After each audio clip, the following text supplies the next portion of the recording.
Around 7 or 8 years old, and I was asked to recite a poem in my native language on stage at school. Remember, I'm only 7 to 8 years old. I dressed up in traditional Indian clothes, and I was much larger then, so it didn't quite all fit together. I looked like a bit of a mess, but in my mum's eyes, I looked amazing. I walked onto this stage, I had my notes in front of me, and I began to sing. God, I was a terrible singer. I still am. And as I began to sing, the audience started to laugh. I was in front of 500 kids my age in my school, in front of all the teachers, and every single one of them was laughing. These people were like rolling around on the floor, laughing out loud, like they were just literally going ballistic. I wasn't even 2 minutes in. And then, because I was nervous, I started to look down on my piece of paper to read the next line because I forgot that line, and I couldn't read anymore. No, not because I wasn't literate, but because I'd been crying and my tears had washed away the words on the piece of paper. So I couldn't even read the next words. I was crying so much now while everyone else was laughing that my teacher had to walk onto stage, put her arm around me, and walk me off stage as everyone continued to laugh. That was my first experience of public speaking. The testimonials would have read, didn't even finish his performance. Looked awkward on stage. Not sure we'd have him on stage ever again. Today I've been fortunate enough to speak on stage alongside World Cup winning athletes, global CEOs, and even interview celebrities and authors like Russell Brand and Tim Ferriss. I was and still am one of the most shyest people you'll ever meet, and it probably doesn't come across through camera. But the truth is that public speaking and articulating what I believed in was a skill that I learned over time. And I want to share with you the top lessons that got me to where I am today. There's 3 big reasons as to why I didn't perform well that day and why we usually struggle in front of stages or in front of people. Number 1, we usually don't practice enough. I realized that if you really want to be good at something, you have to invest in it with all your life. You have to become addicted and absorbed to improvement and growth. That means being open to feedback. That means being open to what the experts have to say about you. It means not being attached to your ego and how you feel about yourself, but opening up yourself to an expert group of people to give you insights on how you can grow, evolve, and perform at a higher rate. And linked to that is practice, practice, practice. It's literally impossible to do something perfectly the first time you do it. The more you do it, the better you get. And we think practice is a cliche that we hear all the time, but actually, it's that truth. It's so simple, you might miss it. Did I miss something here? The second thing we usually get wrong is that we don't believe in what we're sharing. I've realized that I've grown much more confident about speaking in front of people and even in front of you right now on video because I talk about stuff that's really meaningful to me, that's really purposeful to me. I only choose to share messages that truly resonate with my heart and my head and my intelligence and things that I've immersed myself in for a number of years. Everything I'm sharing, these stories, these ideas, they aren't just made up to sound good. These are things that I really truly try and live and practice and embody in my own day-to-day life. And therefore, if you don't really believe in what you're speaking about, if you don't really understand it, if you haven't tried to live it, then you're always going to struggle trying to articulate it. And even if you get away with articulating something perfectly that you don't believe in, you'll feel empty inside. And that's why sales roles usually end up making people feel quite empty because they're selling stuff and products that they don't think will change your life. Make sure if you're trying to communicate a message for your brand, if you're trying to sell a product, if you're sharing insights and ideas, they have to be things that genuinely connect with you internally. This feels weird. Are you sure this is legal? And the third reason why we usually don't perform well on stage or in front of people is because we're just thinking about ourselves. We're worrying about what will people think about me? Will people like me? Will I look good on stage? Will I perform well? We're so fixated by how we look to everyone else that we forget that we're there to serve that audience. We're there to serve the people we're communicating with. As soon as you realize and you switch that paradigm that you're there to serve and make a difference in people's lives, you're now thinking about them. You're now thinking about their experience. I just want to see you happy, that's all. This applies to absolutely anything from photography to videography to dance to music, whatever it may be. Remember, make sure you practice, learn, and invest in improving yourself. Make sure you're sharing stuff that you truly value and believe in. And make sure that you don't make it about you, but about the people you're speaking to. A man was waiting at an airport for a long-distance flight. His flight was delayed, and so he had a little spare time. He saw a deal on some cookies and thought he should treat himself. He bought quite a few cookies because he thought it might be quite a long delay. He took a seat near a man and started to read the magazine he also picked up earlier. He exchanged a glance with the other man and then tried to avoid eye contact as he went back to reading.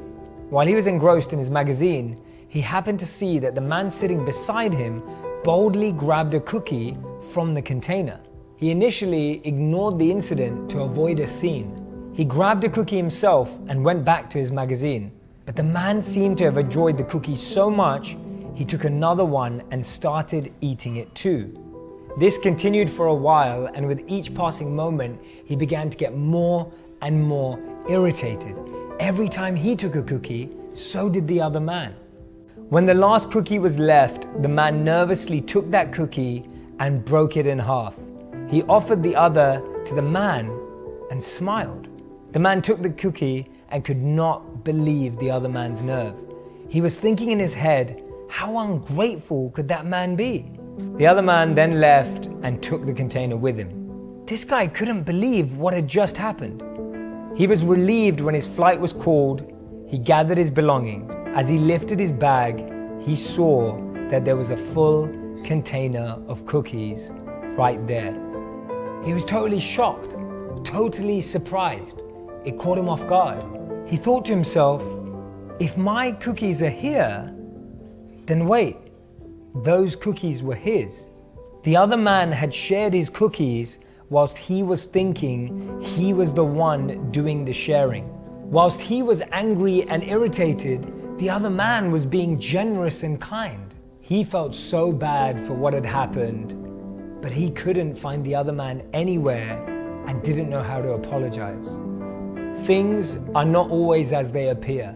Sometimes we make quick assumptions about people, circumstances, and situations. We judge them, label them, and put them into a box, not recognizing that there is a much bigger picture. Sometimes we meet someone in a particular state, stage, or phase of their life and stereotype them to be a certain way. Don't be so quick to judge.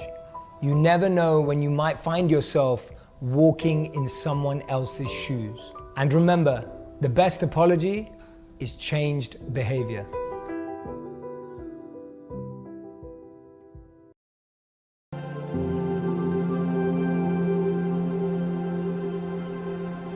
John, can I speak to you for a second? Yes, miss. John, I think you've misunderstood the assignment. Miss, I think you misunderstood life. In the hope for money, in the hope for success, we end up chasing the wrong things and we make a mess. We end up with less than we started with, end up with more issues than we bargained for. Whilst climbing that ladder and that stairway, we forget why we started climbing in the first place. Once, the king of Bhutan was asked by an interviewer what the GDP of Bhutan was. He was surprised and shocked. He replied by saying, in Bhutan, we don't just measure the GDP, we measure the GNH. Instead of just measuring the gross domestic product, we measure gross national happiness. In the process of getting older, we forget the real goal of life. If you could make a little less and spend more time doing what you love, would that make you happier? Don't trade your happiness for what you think you need. Things can never make us happy because they're temporary and limited, but experiences can last forever. Too many people are working hard on things they don't love, to spend money they don't have, to buy things they don't need, to impress people they don't like. When we create our identity around what we do, a career, a job, an occupation, we can never be happy because we're basing it on something external. But when we create an identity around who we are and what we want to be and become, then anything is possible. And remember, we become successful by what we get, but we become happy by what we give. Don't get the two confused. When asked what surprised him most about humanity, the Dalai Lama answered, "We sacrifice our health in order to make wealth." Then we sacrifice our wealth in order to get back our health. We're so anxious about what will happen in the future that we don't enjoy the present. The result being, we don't live in the present or the future. We end up living feeling like we're never going to die, and then die never having truly lived. Ellen Goodman said normal is getting dressed in clothes that you buy for work and driving through traffic in a car that you're still paying for in order to get to the job that you need to pay for the clothes and car and the home that's empty all day just so you can afford to live in it. We live in a world where daydreams are more common than dream jobs, where money clouds our search for meaning. In search for profit, we sacrifice our quest for purpose, and in the pursuit of those paychecks, we give up our passions. We're completely rooted to our routines. We're plagued by indecision and lack of vision. They say that the most powerful prison is one when you don't even know that you're locked up. See, the suits are our uniforms, our cufflinks are the handcuffs, our ties are the chains, our boss is like the guard, and well, our cubicles are our cells. And now I know why they call it the glass ceiling, because it shatters our dreams. The only thing we excel at is Microsoft. Now that's a PowerPoint. You know what it's like. We spend the whole day trying to get our work on time, but then spend all of our time thinking about work. We wish our out of office could be permanent. We wish that our inbox would always remain empty. Our LinkedIn resumes are more interesting than our actual jobs. Our profile pictures are the happiest we've been in a long time. We live for the weekend, but then end up feeling weak, clockwork and monotony. But honestly, could Mondays be more meaningful? Could Tuesdays be less torture? Could Wednesdays be more worth it? Could Thursdays be more transformative? Could Fridays be more fulfilling? We count down the next 50 weeks knowing that there's another 50 years. We count down for the next escape knowing that there really isn't one. Because even when we're away from our desks, our minds are still there with the checklists in our heads. We stuff ourselves into our work clothes, then our buses, then the cars, then the trains, and then our offices, only to wait 5 days to live again. And we don't have time to eat dinner together, so we end up eating out of takeaway boxes, not realizing that the TV box takes away from our relationships.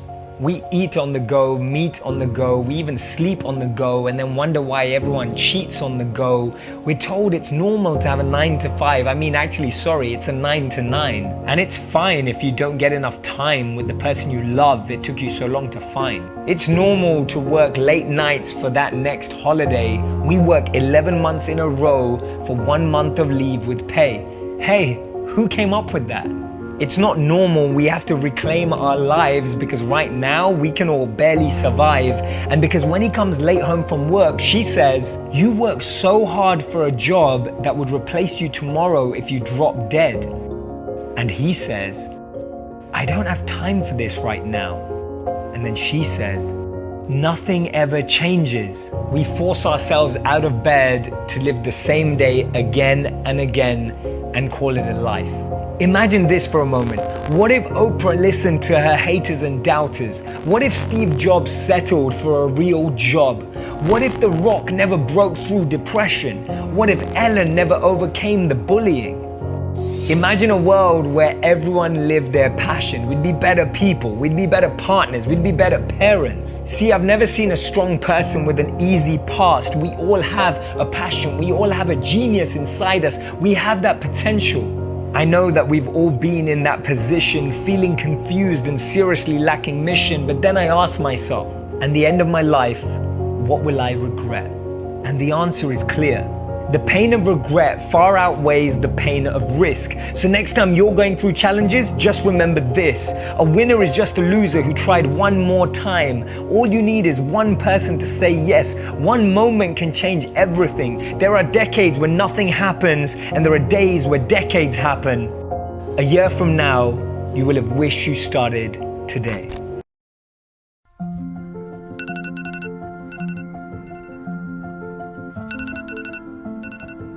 We all have people in our lives that believe that the whole world is against them. Something's always coming crashing down in their lives. It's always hitting a wall, and there's something that's always going wrong.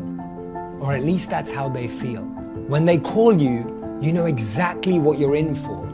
Venting, complaining, comparing, criticizing, but they never even stop to ask about you. They never ask you, how's your day going? They never look to you to see what you're up to. They just want to tell you about everything they're going through. And even with our best efforts, our desire to help them, our desire to serve them, our desire to move them forward, they're still caught in that bubble, in that space. It's so important that we learn how to deal with them, because this can have detrimental effects on us and even our health. Research has shown that even a small amount of negative brain activity can weaken our immune system, making us more prone to illnesses. Negative attitudes can also affect our brain's aptitude for memory, reasoning, and intelligence. When you hold an idea in your mind shared by people around you, your brain rewards you by triggering a release of dopamine. When you disagree with the energy of people around you, your brain sees that as a threat and triggers feelings of pain. This happens even when the idea is negative and doesn't serve you.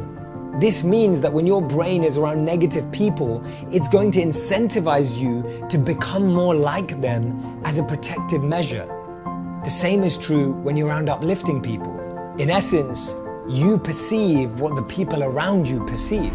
In the 1950s, Solomon Asch, a psychologist, asked a group of volunteers to guess the length of a vertical black line on a plain white card. The results were really interesting. Each person's guess depended on the people that surrounded them. If the people surrounding them overestimated the length, they did the same. And if the people around them underestimated the length, they did the same. People literally saw the line differently depending on who they were around. The implications are obvious. If you spend your life around negative people, you'll start to see the world more negatively. Now, the truth is, you can't always just distance yourself from this, because that person may be a family member, a close friend, or even a work colleague that you can't move away from.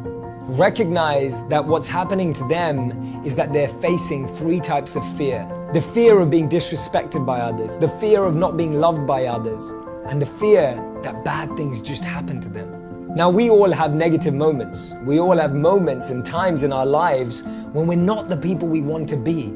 So we have to recognize out of compassion and empathy that we have those moments too. But what we can all do is strive and aspire for a 1-to-3 ratio. For every one person in our life that's bringing us down, we need 3 people that are lifting us up. For every one person that we're helping up, we need 3 people bringing us up. When we manage our life in that way, we're guaranteed not only to be lifted ourselves, but to help others with us. We all know that our complaints, our drama, our comparing, our issues, our negativity have never got us anywhere. So let's try and live a day without them and see where that gets us. Remember, you are not a victim. Life is not happening to you, but happening for you. When you want your situation to change, realize that you've been put in that situation so that you can change and then change the situation. And when you stop worrying about the wrong things, you make space for the right things. Everyone goes through a lot. All we have to do is choose to grow through it.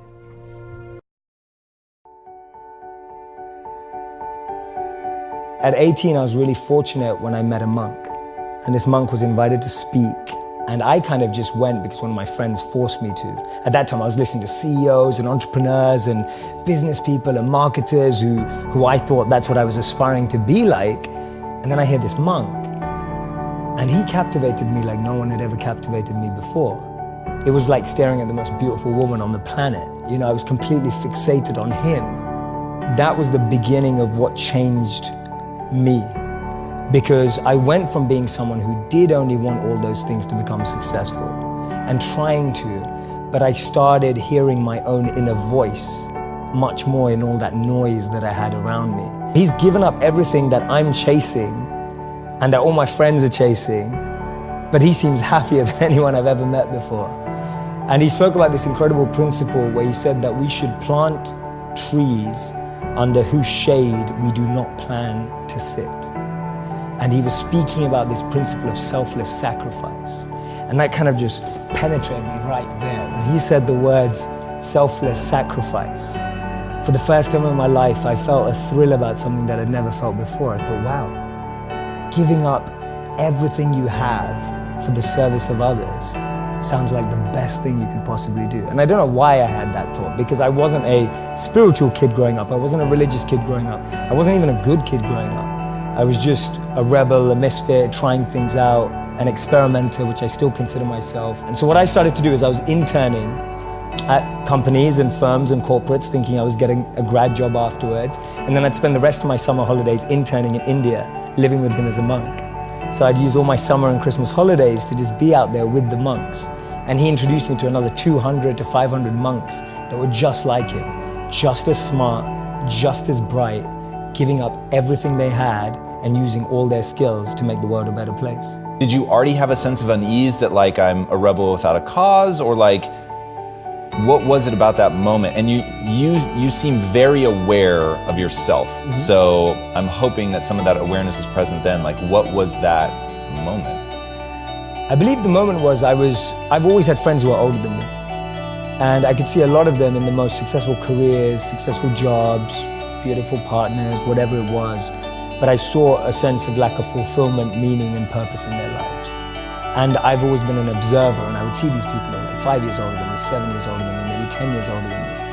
And I'd be watching them and go, is that the life I want? And often the advice I give to people today is fast forward where you are, look at yourself in 10, 15, 20 years time, and ask yourself the question, is that where I want to be? Okay, students, settling down, thank you. You are about to begin your exams. These exams are going to define you. The grades you get are going to determine which sixth form, which university, and which job you will be able to get into. These exams are exceedingly important, and I want you to take them seriously. These exams will determine what you become in life.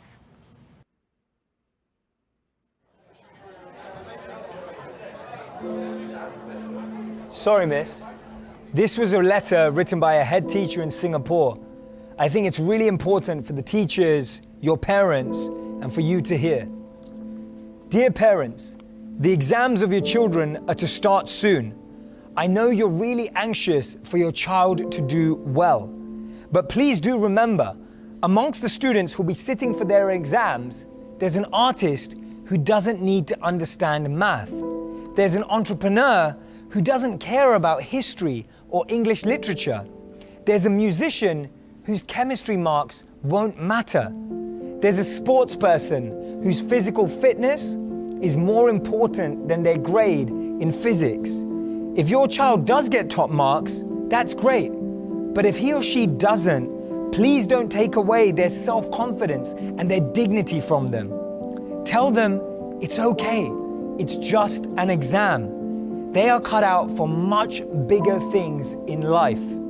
Tell them no matter what they score, that you love them and don't judge them. Please do this, and when you do, watch your children conquer the world. One exam or low mark won't take away their dreams or their talent.